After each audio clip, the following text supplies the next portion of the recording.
Hola, bienvenidos a nuestro canal. Rincón de la Sabiduría.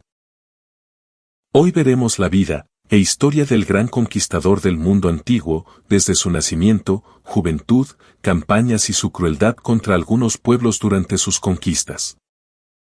El gran Alejandro Magno de Macedonia. Nacimiento y primeros años. Alejandro Magno, cuyo nombre completo era Alejandro III de Macedonia, nació el 20 o 21 de julio del 356 a.C., en Pella, la capital del reino de Macedonia, que se encontraba en la región norte de Grecia. Fue hijo del rey Filipo II de Macedonia y de su esposa, Olimpia. Desde temprana edad, Alejandro estuvo rodeado de influencias griegas y macedonias, lo que tuvo un profundo impacto en su educación y desarrollo. Aun cuando su nacimiento milagroso está bien documentado por los historiadores, hay muy poca información respecto a su juventud, aparte de historias de su precocidad, sus tutores y sus amigos de la infancia. Sus amigos Casandro, Ptolomeo y Hefestión se convertirían en sus compañeros de toda la vida y generales en su ejército. Calístenes, otro amigo, era el sobrino de Aristóteles y llegó a la corte macedonia con el filósofo. Se convertiría en el historiador de la corte y seguiría a Alejandro en campaña en calidad de filósofo. Hefestión permaneció como su mejor y más querido amigo a lo largo de su vida y el segundo al mando en el ejército. Cuando Alejandro era joven, fue enseñado a luchar y montar por Leónidas de Epiro, un pariente de su madre Olimpia, así como soportar las dificultades como las marchas forzadas. La influencia de Leónidas podía ser vista en Alejandro, en su resistencia y energía física, así como su habilidad con los caballos. Alejandro domó al indomable Bucéfalo cuando tenía solamente 11 o 12 años. Su padre, Filipo, estaba interesado en cultivar un futuro rey refinado, y por ello contrató a Lisímaco de Acarnania para enseñar al muchacho a leer, escribir y tocar la lira. Este tutelaje inculcaría en Alejandro el amor perpetuo de la lectura y la música. A la edad de 14 años, Alejandro fue introducido al filósofo griego Aristóteles, el cual Filipo contrató como tutor privado. Alejandro estudiaría con Aristóteles por los siguientes 3 años, y los dos permanecieron en correspondencia a lo largo de las posteriores campañas de Alejandro. La educación de Alejandro estuvo enfocada en filosofía, ciencia, literatura y ética. Esta educación influyó en su pensamiento y le dio una apreciación por la cultura griega clásica, que luego difundiría en las regiones conquistadas. Ascenso y primeras campañas. Alejandro III asumió el trono en el año 336 a.C., cuando su padre el rey Filipo II fue asesinado a manos de Pausanias, un capitán de su guardia, como resultado de una conspiración. Tras suceder a su padre y con las ciudades-estado griegas unidas bajo el dominio macedonio, se embarcó en la gran campaña que su padre había estado planeando, la conquista del poderoso imperio persa. La destreza militar de Alejandro fue notada por primera vez en la batalla de Queronea en el año 338 a.C., a pesar de tener solo 18 años. Ayudó a cambiar el curso de la batalla en una victoria decisiva macedonia que derrotó a las ciudades-estado, aliadas griegas. Se embarcó en la gran campaña que su padre había estado planeando, la conquista del poderoso imperio persa. Con un ejército de 32.000 unidades de infantería y 5.100 de caballería, Alejandro cruzó hacia Asia Menor en el año 334 a.C. y saqueó la ciudad de Baalbek, renombrándola Heliópolis. Después liberó a la ciudad griega de Éfeso del dominio persa y ofreció reconstruir el templo de Artemisa, que había sido destruido por incendio en la noche de su nacimiento, pero la ciudad rechazó su gesto. En el año 333 a.C., Alejandro y sus tropas derrotaron a las fuerzas mayores del rey Darío III de Persia en la batalla de Isos. Darío huyó del campo, dejando a su familia atrás. Alejandro continuó a saquear la ciudad fenicia de Sidón y después a conquistar Alepo. En el 332 a.C. conquistó Siria y después Egipto en el 331 a.C., donde fundó la ciudad de Alejandría. En el oráculo de Sigua, en el oasis egipcio homónimo, fue proclamado un hijo del dios Zeus Amón. A pesar de haber conquistado Egipto, Alejandro no estaba interesado en imponer sus propias ideas de verdad, religión o comportamiento sobre los pueblos. Esto no significa, sin embargo, que no suprimió despiadadamente sublevaciones o que vacilaba en aniquilar brutalmente a quienes se le oponían. Después de diseñar el plan para la ciudad de Alejandría, dejó Egipto para más campañas, conquistando fácilmente la tierra de Fenicia, excepto de la ciudad-isla de Tiro, a la que puso bajo sitio. Tan determinado estaba en conquistar Tiro que construyó una calzada desde tierra hacia la isla en la cual montó sus máquinas de asedio para tomar la ciudad. Esta calzada, con el tiempo, colectó limo y tierra y es la razón por la cual Tiro es parte del Líbano continental actualmente. Por su resistencia obstinada, los habitantes de la ciudad fueron masacrados y los supervivientes vendidos como esclavos. Su política respecto a los ciudadanos de Tiro es un claro ejemplo de su crueldad. Campañas en Persia y caída del rey Darío. En el 331 a.C., Alejandro enfrentó al rey Darío III en el campo de batalla en Gaugamela, donde, nuevamente enfrentando números abrumadores, derrotó decisivamente a Darío. Darío emprendió la huida de nuevo, dirigiéndose a Arbela y más tarde a Ecbátene, la capital de Media. Desde allí trató de dirigirse a Bactre, la capital de Bactriana, perseguido de cerca por el ejército macedonio. Darío fue, más tarde, asesinado por su propio general y primo Besous, un acto el cual Alejandro decía que deploraba. El cuerpo de Darío fue tratado con el más grande respeto, así como los miembros supervivientes de su familia.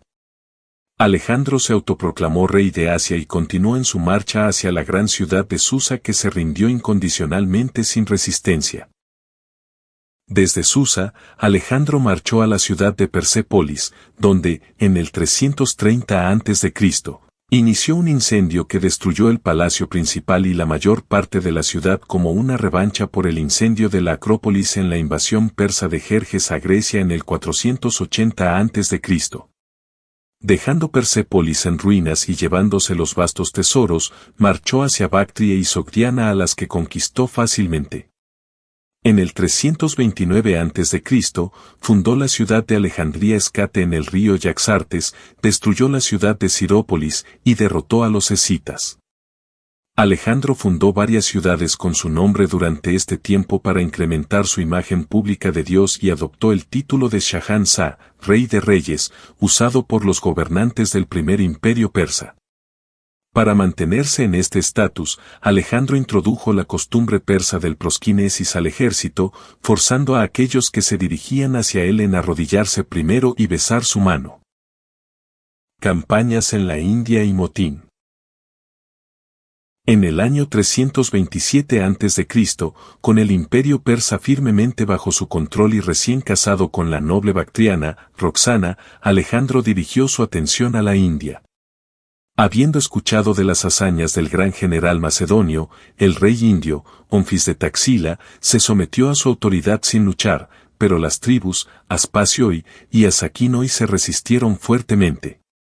En las batallas a través del 327 y 326 a.C., Alejandro sometió a estas tribus, enfrentando finalmente al rey Poros de Paurabas en la batalla del río Hidaspes en el año 326 a.C., Poros cargó contra las fuerzas de Alejandro con elefantes y luchó tan valientemente con sus tropas que, después de derrotarlo, Alejandro lo instaló como gobernante de una región más amplia de la que anteriormente había tenido.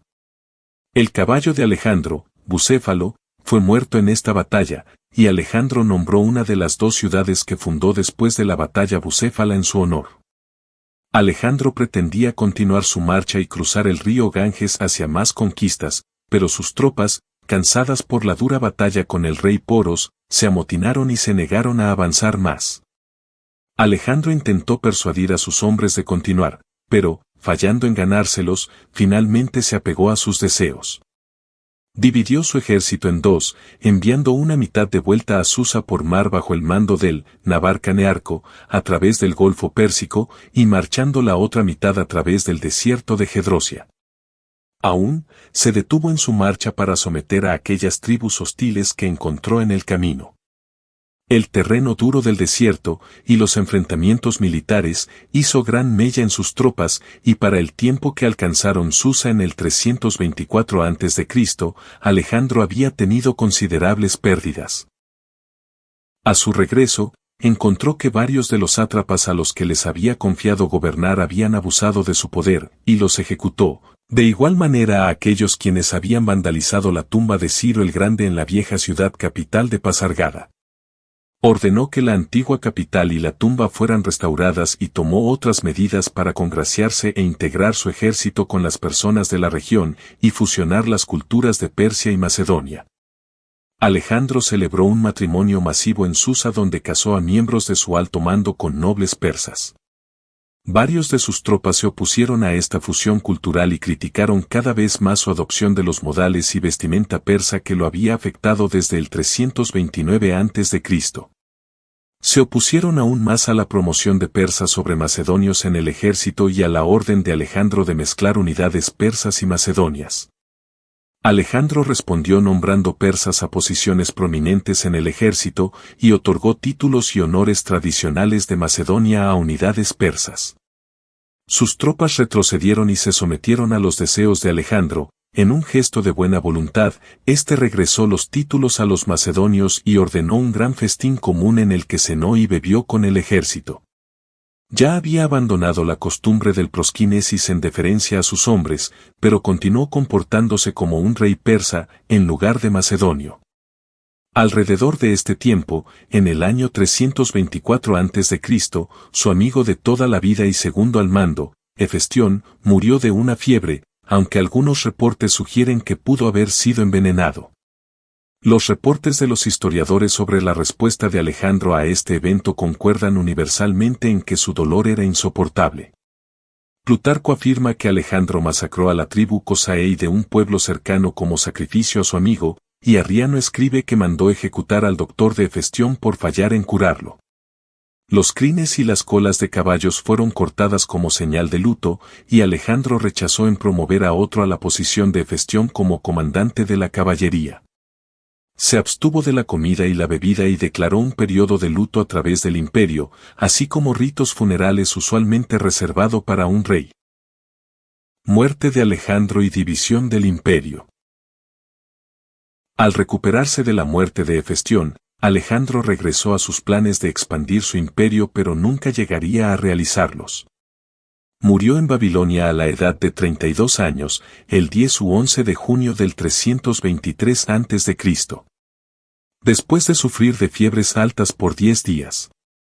Las teorías sobre su muerte han variado desde envenenamiento a malaria a infección bacteriana por tomar agua contaminada, entre otros. Cuando se le preguntó quién debería sucederle, Alejandro respondió, al más fuerte, respuesta que llevó a su imperio ser dividido entre 4 de sus generales, Casandro, Ptolomeo, Antígono y Seleuco, conocidos como los diádocos. Los diádocos. Su camarada de toda la vida, Casandro, ordenaría la ejecución de la esposa de Alejandro, Roxana, su hijo con ella, y su madre Olimpia para consolidar su poder como el nuevo rey de Macedonia. Ptolomeo I robó el cadáver de Alejandro cuando éste iba en ruta hacia Macedonia y lo llevó a Egipto, con la esperanza de asegurar la profecía de que la tierra en la que fuera sepultado sería próspera e invencible. Él fundaría la dinastía ptolemaica en Egipto, que duraría hasta el año 30 a.C., finalizando con la muerte de su descendiente Cleopatra. Seleuco fundaría el imperio seleucida, comprometiendo Mesopotamia, Anatolia y partes de la India, y sería el último de los diádocos restantes después de 40 años de guerra incesante entre ellos y sus herederos. Llegaría a ser conocido como Seleuco I Nicátor el Vencedor. Ninguno de sus generales poseía la inteligencia, comprensión o el genio militar de Alejandro, pero fundarían dinastías que, con excepciones, gobernarían sus respectivas regiones hasta la llegada de Roma. Si llegaste hasta aquí, gracias por ver el video, pronto estaremos subiendo más contenido en el canal, hasta la próxima.